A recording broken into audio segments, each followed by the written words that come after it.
ما امروز میخوایم کردن بلو درست کنیم. برای یه سینه مرغ رو از وسط نصف میکنیم، قبلش استخونش رو در میاریم. من فیله بدون استخون گرفتم، حسابی میکوبیم که نرم بشه.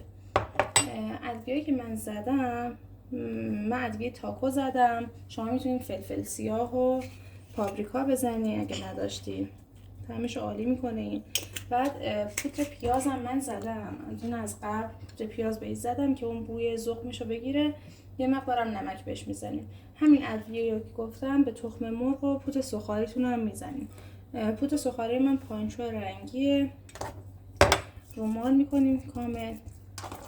بعد پشتش هم همینو تکرار میکنیم، همین مواد رو میزنیم.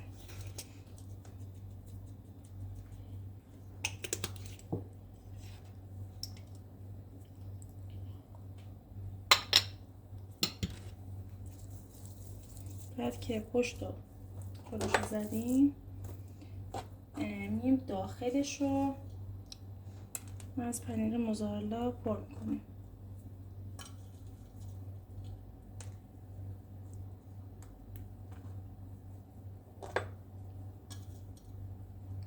در این حد کافیه براش. لایه رو میاریم روی هم. بعد میتونین با خلال دندون رو فیکس کنین. من خلال دندون هم میزنم که فیکس شه. ما اینو با خلال دندون فیکس میکنم. تو این کارم انجام ندیم، چون من میخوام مواد سوخاری بهش بزنم، لازم.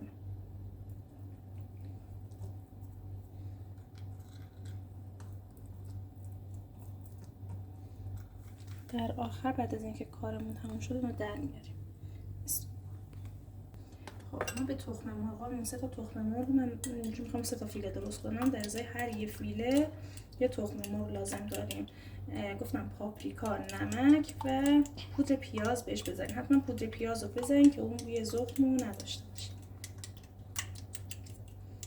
بعد که خوب اینو زدیم، مرحله بعدی اینه که فیله رو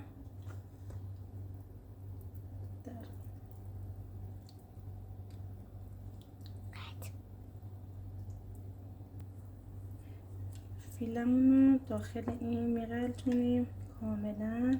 بعد که داخل این قلتوندیم، اضافه‌ش رو می‌ریزیم داخل پودر سوخاری.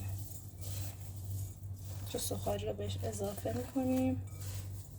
چند بار این کار رو باید تکرار کنیم که کاملا پودر سوخاری به خوردش بره. یه بار دیگه من این کار رو میکنم.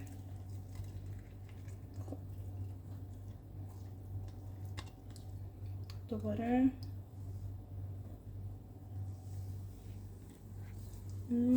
من داخل پودر سوخاری میزنم.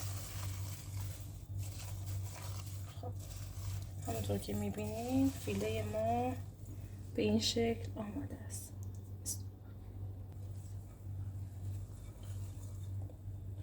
رول ما آماده است. ما میتونیم اینو به همین حالت سرخ کنیم، میتونیم داخل توستر بذاریم، میتونیم با چاقو یه چند تا خط روش بندازیم که مغزش زودتر پخته شه. خب من چند تا چاقو به این زدم. خب این تموم شد. من میخوام اینو داخل سرخ‌کنه بدون روغن همون ایر فرایر بزنم. یه خورده اسپری روغن زدم بهش، کفش که نچسبه. بعد میذاریم داخلش به همین شکل.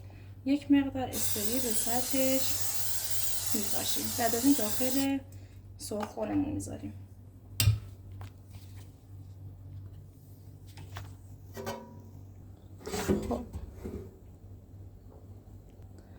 خب ما این داخل سرخ‌خونمون میذاریم.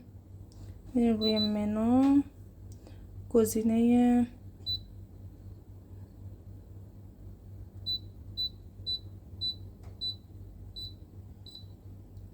مختلفی داره. من رو گزینه حالت مرغ میذارمش، چیکن میذارم 200 درجه به مدت 16 دقیقه. خب میذاریم تا آماده شه.